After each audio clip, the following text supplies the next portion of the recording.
Welcome to A Drink of Wisdom with Jay Wise. I'm your host, Cody Ward. Thanks for spending some of your time with us tonight. Drink's little girl's got a birthday, so he won't be attending this evening's festivities, but we wish her a happy birthday. What's going on, man? Hey, what's going on, brother? Let's do it. All right. In episode 75, could the Wizards or Suns make the playoffs? Baseball still really hasn't gotten its act together, and Drew Brees made some news. But first, the NBA is back. After a long 85 days, the NBA officially finalized a rough plan to get back to basketball and finish the 2019-2020 season. The plan is to bring 22 teams to Walt Disney World in Florida and start with an 8-game finish of the regular season. These games will be used to solidify seeding, determine the 8 seeds of the playoffs, and be used for tune-ups. They'll be played over a 16-day stretch with 5 to 6 games occurring per day. A play-in tournament will be needed if the 9th seeds are within 4 games of the 8th seeds. The playoffs will then get underway at our conference best of 7, just like we know it, but the schedule will attempt to get these series going as fast as possible. This means the finals wrap up no later than October 12th, and the NBA offseason will have about a month and a half with a tentative December 1st start date of next season. It's a lot to it, Jay. What do you like and dislike about it? Yeah, first off, this is the fact that we're going to get NBA basketball again is outstanding news. It's news we've been waiting for ever since Rudy Gobert was out there touching microphones and testing positive. So this is a big day. This is happening a little bit later than I would have liked. I would have liked to see games perhaps going on a little bit later this month. But this is a win, and we got to take a win where we can get them with the limited action or no action that we've seen recently. But of course, there are some things that I don't really like about this. I'm really curious why we having to drag some of these teams in here that have no shot. Spoiler alert: no, the Suns and Wizards, they're not going. We won't see them in the playoffs. That they're just too far back. The Wizards are 5.5 games back. The Suns are 6 games back. You only have 8 games. It's just not going to happen. And it's one of those things where if I'm the Memphis Grizzlies, I'm feeling a little screwed right now because they've been the 8th best team in the West predominantly uh, pretty much the entire season. They're 3.5 games up right now on the 9, 10, and 11 teams. That would be the Blazers, the Pelicans, and the Kings. And now you're telling me that all those teams have to do is remain in striking distance of you at 4 games at the end of this 8-game stretch, and they get a play-in tournament for the 8th seed that Memphis has been in for much of the season. And I'm not certain on what that play-in tournament looks like. But one thing I did read is if let's just say the Pelicans are 4 games or the 9th seed and they're within 4 games, there would be a two games that they would play. If the Pelicans win both games against Memphis, they would get the 8th seed.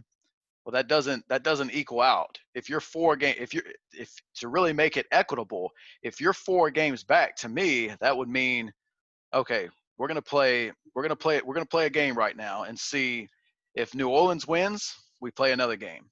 If they win again, we play another game. They should have to win 4 straight games if they're 4 games back to make the playoffs. And if they lose any one of those games, it's over. Memphis is in.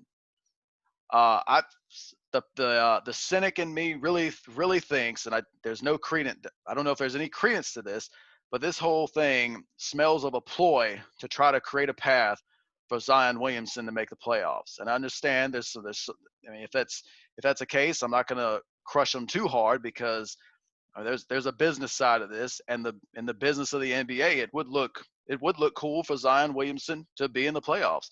A little Zion LeBron action in the first round. But in the interest of fairness and being somewhat correct, Memphis is getting a little screwed here, in my opinion. But outside of that, this is an absolute win. This news that we've got that the NBA is coming back, and we're gonna finish the season. It seems like they've got measures in place. They got testing. That was a big thing I've harped on this entire process. They had to have a testing process. It seems like that's something that they're going to do on a daily basis. They're also going to implement other social distance social distancing mitigation precautions. So outside of the one issue I got with it, I think there's a lot to like about this, and the biggest thing to like is we're gonna have basketball again. Yeah, we sure are. Overall, I think, we look at this. This is probably what the NBA was going to do, right? I mean, we previously talked about some possibilities on a different show. We all kind of come up with our own plans, and I think we were all pretty much in agreement that it should just be the teams that were in the playoffs. But that's what I would have probably done. I think that's what we would all have done. But the NBA, they had to balance a little more than that. TV revenue is still a big driver of this, and they're already roughly taking about a 40% pay cut, or about a 2/3 pay cut from this. But you can recoup about 45% of your lost money if the players do have some semblance of a finish of a regular season versus no regular season at all. You just jump right to the playoffs, and that's going to allow these players to recoup some of their money, because we see other leagues are having a hard time with that, which we're going to get to later.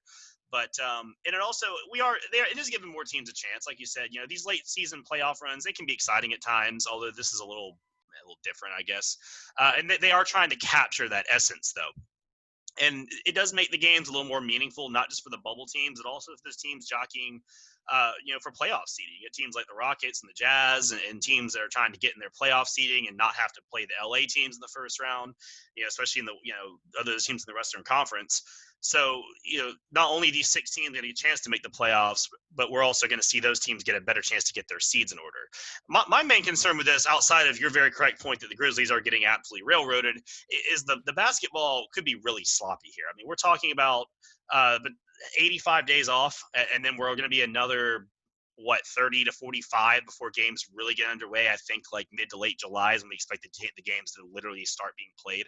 So you're talking about a long break, and we all know how the preseason basketball and early season basketball can look. And I think it's going to disproportionately affect teams with superstars versus teams with more role player team chemistry build. Say the Lakers versus the Celtics, a team that has just 1 or 2 huge superstars versus a team that plays much more team oriented basketball. Like, I think we all realize the big stars they're still in shape. I mean, they have money to hire personal trainers. They can build basketball courts in their backyard if they feel like it. But these mid-tier role player guys, or some guys maybe that go overseas, there's going to be guys that are significantly affected by this and not going to be able to just jump right back into it at full strength. So I think that there's a chance that some of these star-driven teams are going to have a sizable advantage, that they can just go, hey, LeBron, hey, Kawhi, hey, Giannis, just go do some cool stuff, versus having to rebuild, all that practice time and chemistry you build up. The other little issue I think is an issue. It could be the coronavirus, if it were to affect them significantly. As in, they've already said, hey, if somebody gets it, they're going off to the side, they're getting quarantined, we're moving on. We're not going to have another complete shutdown. But what if it gets in a locker room and then a bunch of players get it at one time? What if 3 of them are asymptomatic for a few days, and then all of a sudden you have 4 or 5 players with one team with it? Or let's say LeBron or Kawhi or someone gets it. Well, then what? Are we going to keep going? Are we going to tell the Lakers or the Clippers that you can't have your superstar, but sorry, we're going to move on, and they got to quarantine for 2 weeks? So it's got a couple issues, but I do like that overall it's timely. As timely as you can expect in the situation. Like I said, one of the biggest points I had was, man, I don't want this to run over into the next season as much as we can. I want to get this in, get it out, get it done, and I don't want to affect next season too much. And right now, it looks like we're going to get the draft and free agency in October. They're going to have like a November training camp and get underway December 1st. So hopefully that's enough, because I want to see it get back to the home courts. I want to see fans. This is nice, but hey, get it over with, and let's get to the next season where we're going to have it back to normal. So Yeah, overall, I'm happy we're getting something for sure. Yeah, and to your point about if someone tests positive, we know that one positive test is not going to derail this thing. Right. But that is a fair question about what will it take, how many positive tests is it going to take for this thing to get shut down again? Because, and I have to believe that is something that has been discussed. We just don't know what that line is. But yeah, I think there'll be a line there's got to be a line drawn to prevent a crazy outbreak. It's doubtful, because they've said, we're going to be really testing like every day, like every single day, in and out. You're going to be, you can't leave the reservation, so to speak, for the most part. But you wonder, say in a month, when players' families start showing up, they're going to want to be with their families, and well, then what? What if one of their kids got it at a daycare or something? Will families be under the same restrictions that the players are? Yeah. It'll probably be really tight right at first, but then as the months go on, what if they start relaxing the rules and then something happens? I guess is probably the biggest chance for that to happen.